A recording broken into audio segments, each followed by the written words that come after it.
Assalamualaikum warahmatullahi wabarakatuh.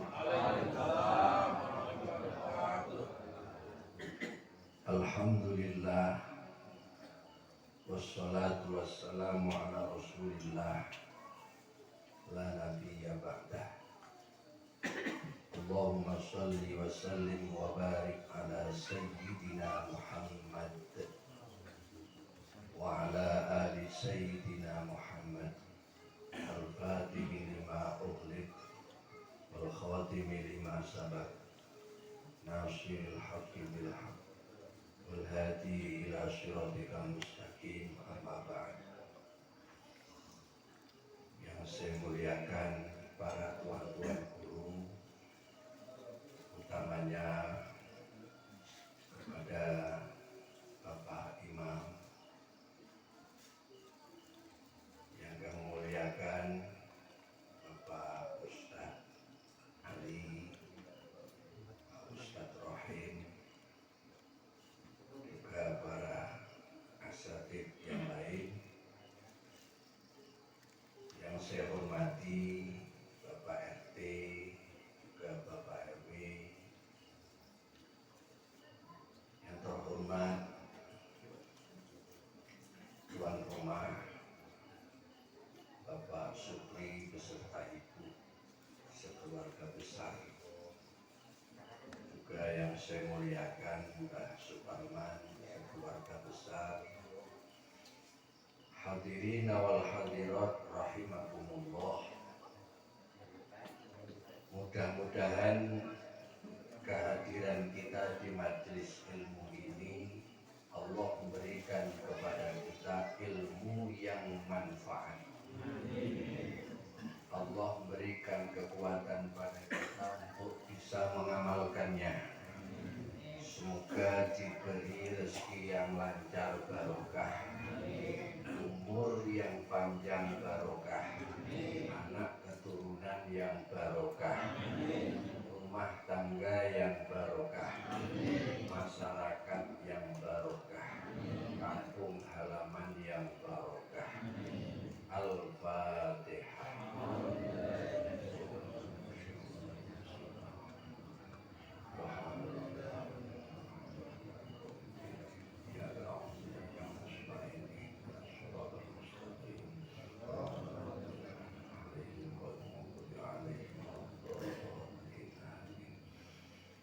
Mohon doanya juga kepada kita kirimkan kepada Bapak RT 16, yaitu Bapak DRS Sugito, yang hendak menjalankan ibadah haji ke Mekah Al-Mukarramah. Mudah-mudahan pulang dan perginya nanti diberikan keselamatan oleh Allah, bisa menjalankan ibadah haji sehingga mendapatkan haji yang mabrur. Mudah-mudahan kita juga diberikan oleh Allah kesempatan nanti bisa berziarah ke Mekah Madinah. Al-Fatihah.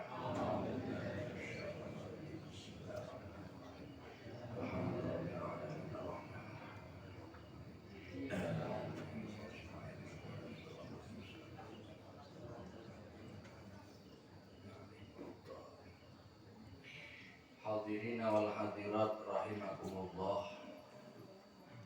Pengajian kita malam hari ini saya ingin menjelaskan tentang surah Yasin. Tafsir surah Yasin, yang mana surah Yasin ini selalu kita baca setiap malam Jumat maupun di malam-malam yang lain, ataupun saat kita punya hajat yang besar.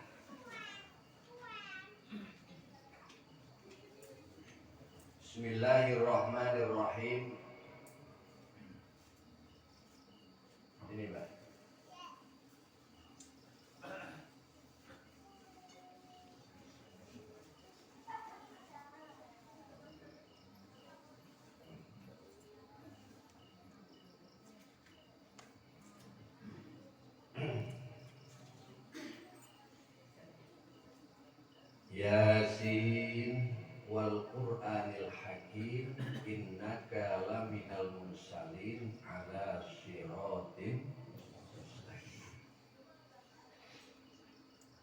Yasin Allahu a'lamu bimuradih bihi.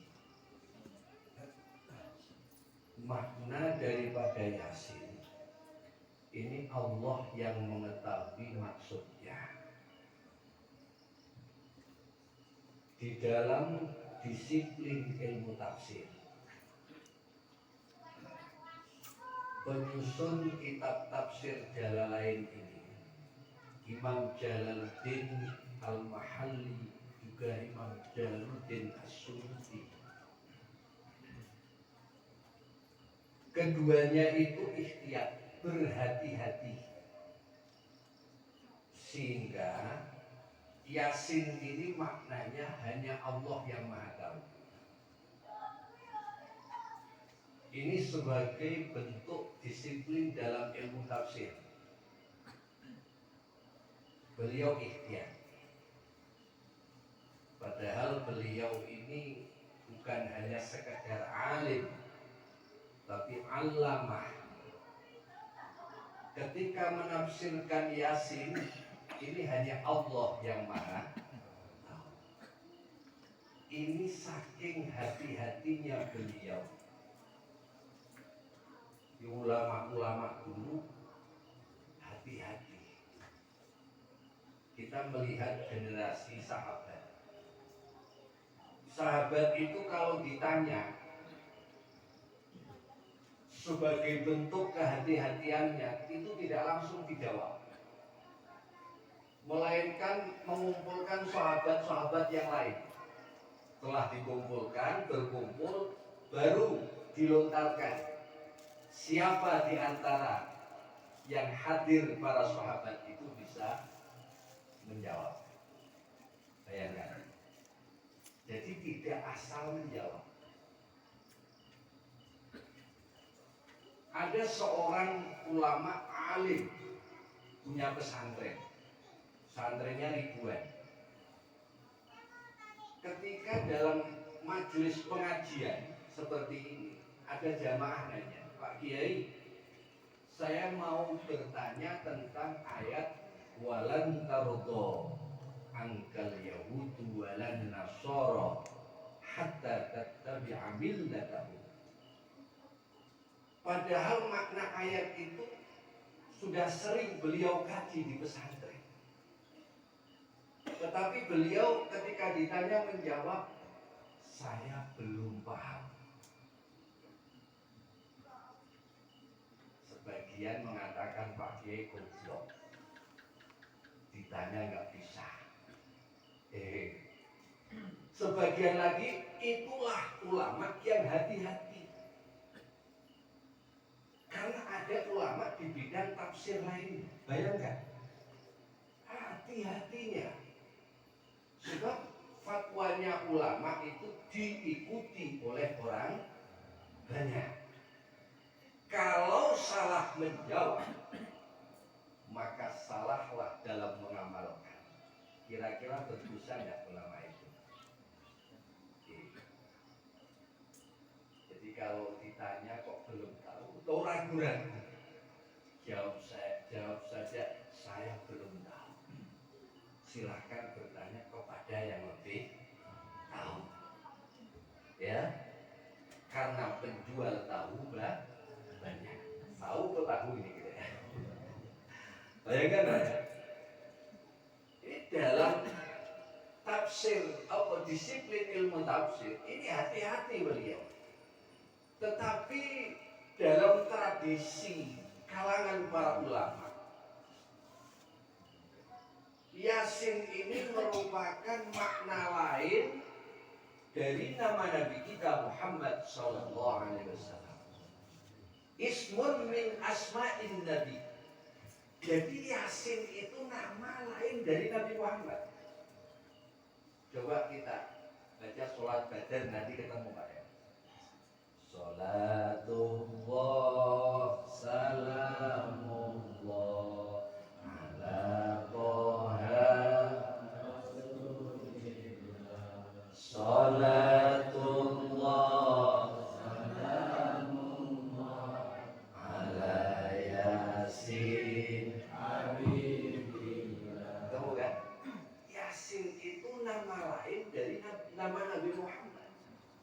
Jadi Yasin di situ yang dituju ya Muhammad, wahai Muhammad.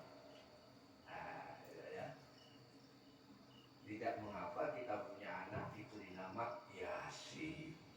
Kebetulan lahirnya pada saat sedang Yasinan di rumah. Untuk mengingatkan momen yang sejarah itu, anaknya diberi nama Yasin. Ada tuh Datuk Yasin, ada nggak? Orang dulu itu ngasih nama enak-enak, Pak. Ya, namanya disesuaikan dengan momen pada saat lahirnya. Ya kan? Ya kan? Nah, itu Yasin. Paham Pak ya? Jadi Yasin itu nama lain dari nama Nabi Muhammad. Ada Toha, juga nama lain dari Muhammad. Yasin, nama lain dari Nabi Muhammad. Jadi Yasin itu artinya hanya Allah yang Maha Tahu. Wal Qur'anil Hakim, demi Al-Quran. Al-Quran itu berupa mushaf, Pak. Yang namanya mushaf, lembaran. Ya. Mushaf yang kita pegang sekarang kan mushaf Usmani, Pak. Mushaf lembaran 1, 2, 3 dan seterusnya. Itu namanya Quran. Quran itu kalamullah, firmannya Allah. Diberi pahala bagi orang yang membacanya. Paham, diberi pahala. Tidak paham, maknanya juga diberi pahala. Itu hebatnya Al-Quran. Paham maknanya, dapat ganjaran lebih. Tidak paham juga maknanya, juga dapat ganjaran. Itu Quran. Quran itu berupa mushaf. Nah sekarang ini maaf, ayat-ayat Al-Quran itu banyak ditulis di alat-alat elektronik seperti HP. Bahkan kita lihat ya, banyak di kalangan kita membaca surah Yasin tinggal buka HP. Ya. Nah, pertanyaannya HP itu mushaf nggak? HP mushaf nggak? Tidak. Tetapi bisa dikiaskan dengan mushaf di saat ayat Qur'annya itu nampak dan HP-nya hidup.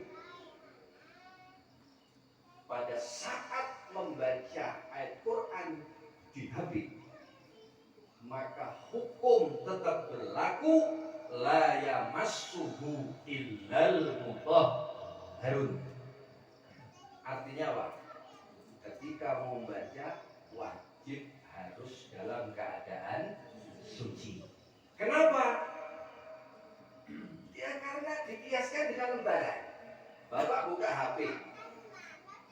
Ini kan Bapak kan buka HP itu kan ya, dibuka dulu, set, buka lagi, set, buka lagi, gambar orang telanjang, buka lagi. HP sekarang itu Pak ya, mata sudah ditutup pun kadang-kadang buka HP di Facebook, tertengok pula. Ya, nengok dengan tertengok itu beda Pak, beda ya. Kalau nengok itu betul-betul menghayati Pak Imam. Kalau tertengok tidak sengaja.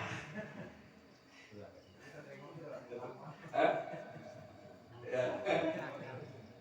Apa ya? Jadi ingat, Bapak baca Al-Quran ya melalui HP ya. Pada saat Bapak menyentuh HP itu membaca ayat Quran di situ wajib dalam keadaan ini. Tetapi kalau posisi HP mati, kan ayatnya tidak nampak. Bapak megang HP tidak wajib dulu. kias tidak apa-apa dan paham nggak kira-kira? Bisa dipahami Pak ya? Bisa Pak ya? Ini hati-hati Pak.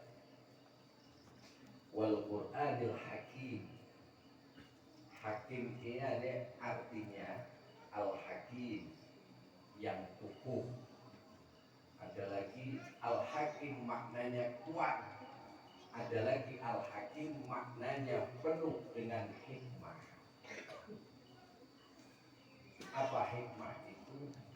Hikmah mengambil suatu pelajaran atau peristiwa-peristiwa di dalam Al-Quranul Karim.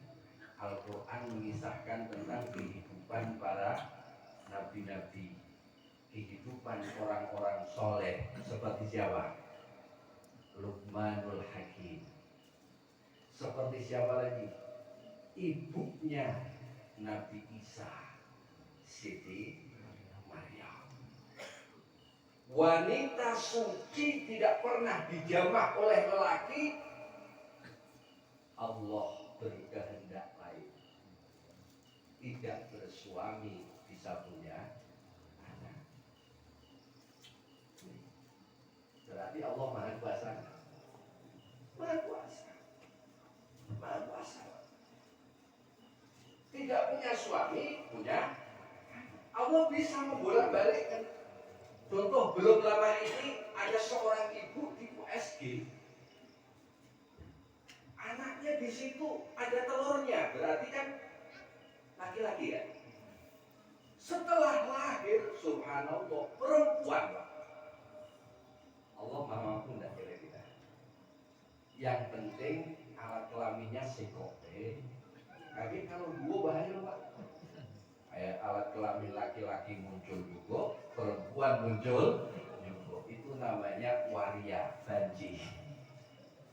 Ya, itu di fikih itu ada pembahasan. Pembahasan apa itu tentang banji itu ada. Karena makanya banji tahu ya, waria banji itu tidak sah dijadikan imam sholat. Kalau di situ ada laki-laki, ada perempuan. Kenapa?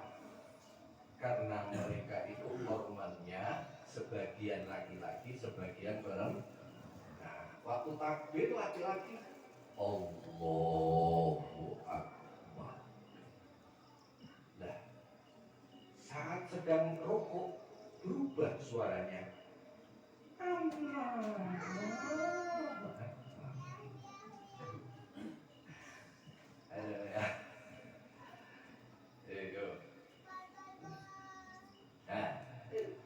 Allah Maha membolak-balik cerita orang-orang soleh.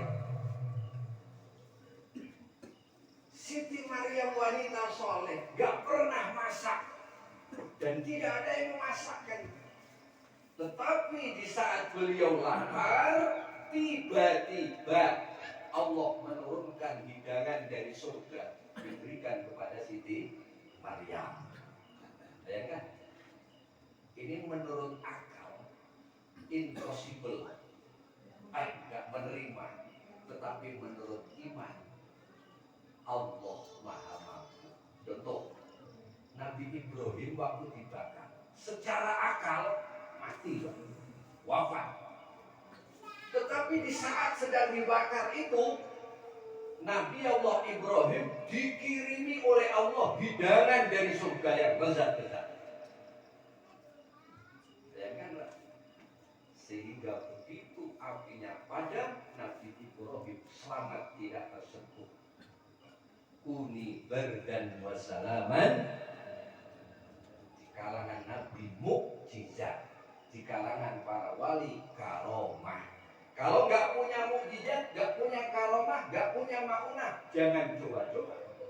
Ada api sedang membara. Baca ayat kuni bardan wa salaman ala Ibrahim. Harapannya nggak gosong. Setelah masuk gosong. Apa ya? Masya Allah, ini kita ngaji surah Yasin luar biasa. Cerita-cerita orang-orang soleh. Nanti banyak kita ambil hikmahnya. Betapa orang-orang soleh, para nabi nabi-nabinya Allah. Ujiannya berat-berat. Kita ini kadang seneng ngaji, ujiannya berat. Ya mana Pak? Mau berangkat, nggak punya duit beli minyak. Ya, balik pengajian, tahu-tahu minyaknya habis. Buka apa? Kucing, ya Allah, nggak bawa duit ini. Ujiannya kira-kira. Ujian. Mau ngaji, tahu-tahu datang hujan. Ujian nggak kira-kira? Ujian. Jadi jangan heran kalau orang yang ahli ngaji, orang yang taat pada Allah, ujiannya banyak. Kenapa? Karena Allah cinta. Karena cinta diberi ujian. Biar nampak kalau dia betul-betul ahli ibadah, insya Allah semakin mantap. Nah ya, itu mudah-mudahan kita jangan heran Pak ya. Gus, saya ini sering ngaji kok, tapi hidupnya masih susah terus. Ada. Gus, aku sering baca manaqib Syaikhul Qadir, tapi kok marah terus saya di sini. Tujuan ngaji itu bukan untuk cari dunia, tapi biar kita ini selamat dunia. Kalau mau dapat duit kerja, Pak, betul nggak? Betul nggak? Mau dapat duit kerja. Kalau ngaji tujuannya biar selamat dunia. Begitu Pak ya. Mudah-mudahan kita diuji oleh Allah Subhanahu wa taala, diberikan kesabaran. Amin Allahumma amin. Al-muhkami bi'adbin nadmi. Quran itu sangat kuat, sangat kukuh. Susunannya memukau. Coba. Satupun manusia tidak ada yang bisa menandingi hebatnya Al-Quran. Dibaca itu enak, runtun, apalagi bacanya dengan tartil. Warattilil Qur'ana tartila. Baca Quran itu jelas. Kalau ngomong ini bisa merubah makharijul huruf. Contoh tartil. Yasin. Makanya kalau baca Al-Quran harus pakai bahasa Arab. Kalau dipakai bahasa Indonesia bahaya. Yasin bahasa Indonesia ya asin. Betul nggak? Pakai bahasa Arab. Wal Qur'anil Hakim. Wal Qur'anil Hakim, ya kan? Ini harus pakai bahasa yang belum lancar bacaannya, takut salah, dengarkan saja. Ketika Quran itu dibaca, kemudian didengarkan, la'allakum tuflihun, mudah-mudahan kalian itu termasuk orang yang beruntung. Jadi kalau ada ayat Quran sedang dibacakan, jangan ngobrol dewek.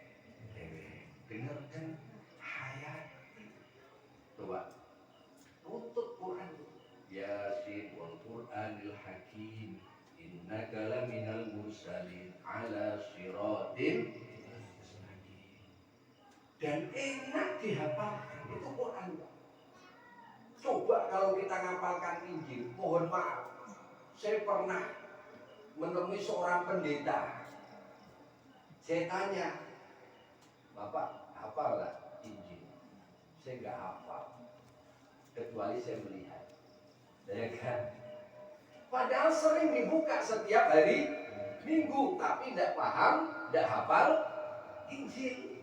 Beda, Quran mudah dihafal. Anak-anak kita kan banyak yang hafal Quran. Hafal Quran kan, tamat SD ngapalkan Quran, ya kan? Sehingga sampai hatam. Banyak kan? Mudah dihafal. Bagi kita yang tua ini, nak ngapal Quran kok susah. Hafal surat Yasin saja sudah luar biasa. Ya enggak? Ya, tiap malam Jumat nganing terus lama-lama hafal. Betul nggak kira-kira? Nah, berarti Quran enak nggak dihafal? Enak. Nganing terus nanti lama-lama hafal. Itu hebatnya Al-Quran.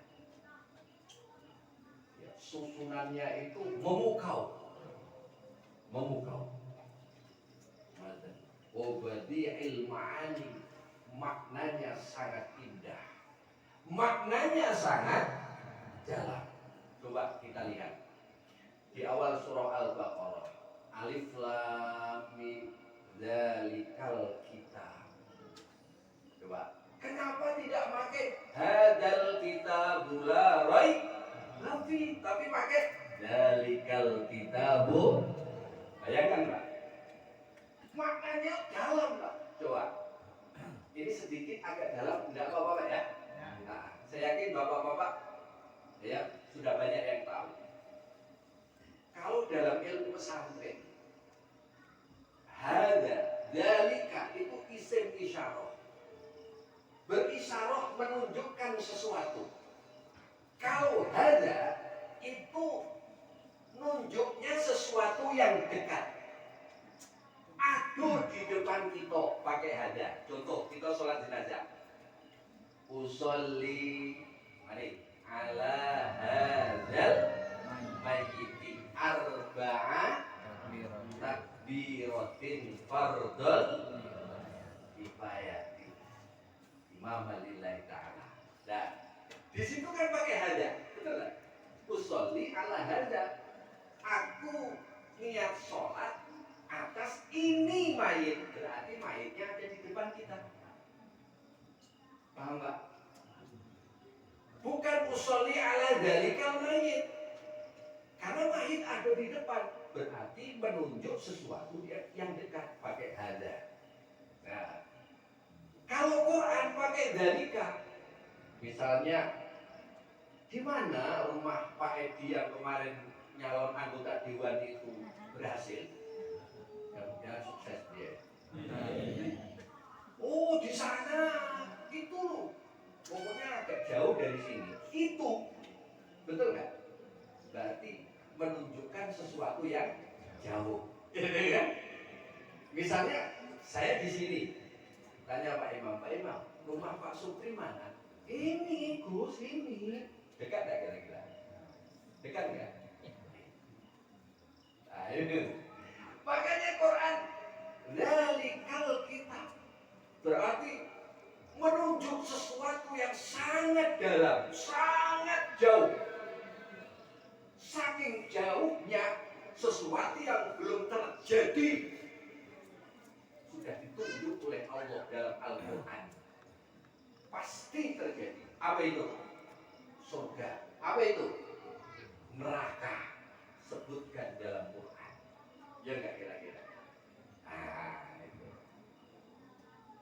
Insya Allah. Itu hebatnya Al-Quran. Hebatnya maknanya Al-Quran.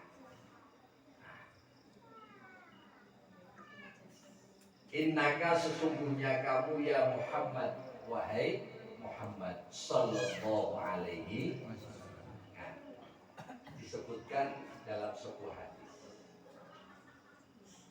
Siapa yang menulis nama Nabi Muhammad di kitab ataupun di buku kita, Allahumma sholli ala Sayyidina Muhammad wa ala ali Sayyidina Muhammad, maka orang yang menulis itu akan dimohonkan ampun oleh para malaikat ila yaumil qiyamah. Makanya santri-santri di pesantren itu kitabnya di awal itu ditulisi Allahumma sholli ala Sayyidina Muhammad wa ala ali Sayyidina Muhammad. Syukur-syukur di rumah kita tulisi Allahumma sholli ala Sayyidina Muhammad wa ala ali Sayyidina Muhammad. Siapa yang menulis nama Nabi Muhammad sallallahu alaihi wasallam, maka dimohonkan ampun oleh para malaikat. Amin Allahumma amin. Ya Muhammad, innaka sesungguhnya kamu ya Muhammad laminal mursalin, ya sebagian orang yang diutus, ya diutus menjadi nabi akhir zaman, penutup dari sekalian nabi. Setelah Nabi Muhammad tidak ada nabi lain. Wajib tidak percaya kalau ada yang mengaku menjadi nabi. Indonesia ini negara yang suci, lengkap, apapun ada di Indonesia. Betul nggak kira-kira? Betul nggak? Orang ngaku nabi banyak nggak? Banyak lah. Yo, tukang cukur, yo mimpi dapat wahyu diangkat menjadi nabi. Ya, begitu menyampaikan bahwa saya sudah mendapatkan wahyu diangkat menjadi nabi, ada saja orang yang mau mengikutinya, padahal sudah nyata-nyata salah. Betul nggak kira-kira? Masih ada saja yang mengikutinya. Indonesia ini apa saja lengkap. Mau cari yang baik banyak, yang nggak baik juga banyak. Mau cari preman banyak nggak? Banyak, lengkap Indonesia. Mau pemakai narkoba banyak nggak? Bandar narkoba banyak nggak? Itu lengkap Indonesia. Mau cari orang kesurupan ada nggak di Indonesia? Di luar negeri itu jarang ada orang kesurupan. Yang paling banyak itu di Indonesia. Orang kesurupan. Makanya kalau jin itu dia bisa masuk ke tubuh kita. Itulah pentingnya Bapak Ibu, sehabis sholat kita baca 2 ayat yang untuk benteng kita, yaitu Qul a'udzu birabbil falaq, Qul a'udzu birabbin nas. Baca sekali boleh, 2 kali boleh, 3 kali boleh. Kemudian tiupkan di tangan kita, lalu usapkan. Ini untuk benteng. Ayat-ayat yang kita jadikan untuk benteng.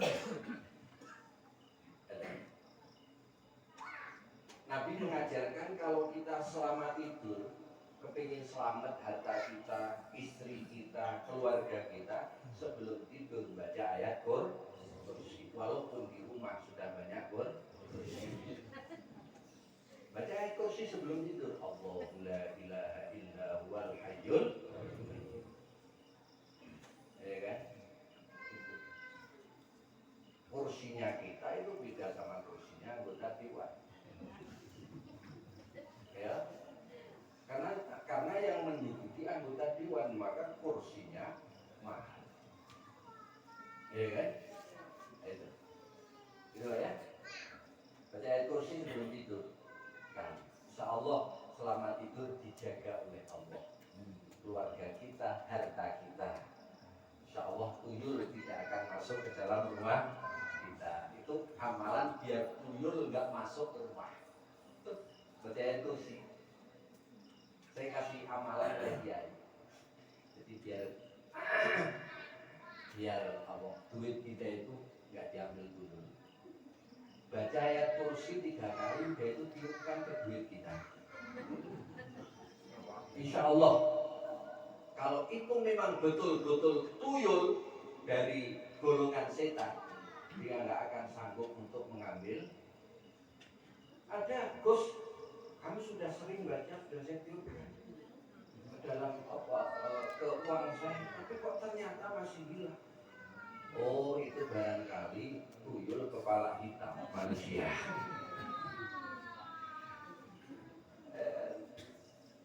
Ya. Jadi, insya Allah ini tuyul nggak akan masuk ke dalam rumah kita. Sebelum tidur baca ayat kursi. Masuk rumah baca ayat kursi. Insya Allah rumahnya dijaga oleh Allah Subhanahu wa Ta'ala. Ini saja yang bisa saya sampaikan. Insya Allah nanti setiap bulan kitab yang akan saya baca tafsir surah Yasin, karena ini sering kita baca setiap malam Jumat dan malam-malam yang lain. Harapannya mudah-mudahan dengan kita membaca tafsir surah Yasin ini kita semakin mantap untuk membaca firman-Nya Allah Subhanahu wa Ta'ala, mengetahui isi kandungan dalam surah Yasin. Jadi kesimpulannya, Yasin adalah nama lain dari nama Nabi Muhammad. Di dalam sholawat badar sudah disebutkan ala Yasin Habibillah. Yasin di situ yang dituju adalah Nabi Muhammad Sallallahu Alaihi Wasallam. Semoga Allah Subhanahu Wa Taala mengampuni dosa-dosa kita.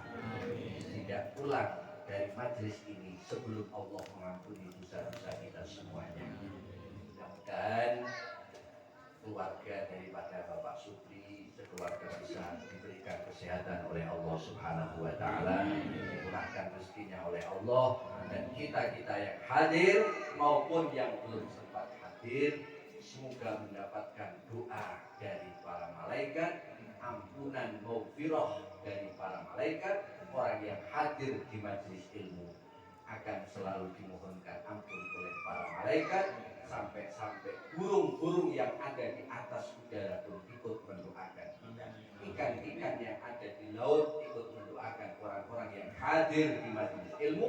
Bahkan sayapnya malaikat Jibril dibentangkan untuk menaungi orang-orang yang hadir menuntut ilmu.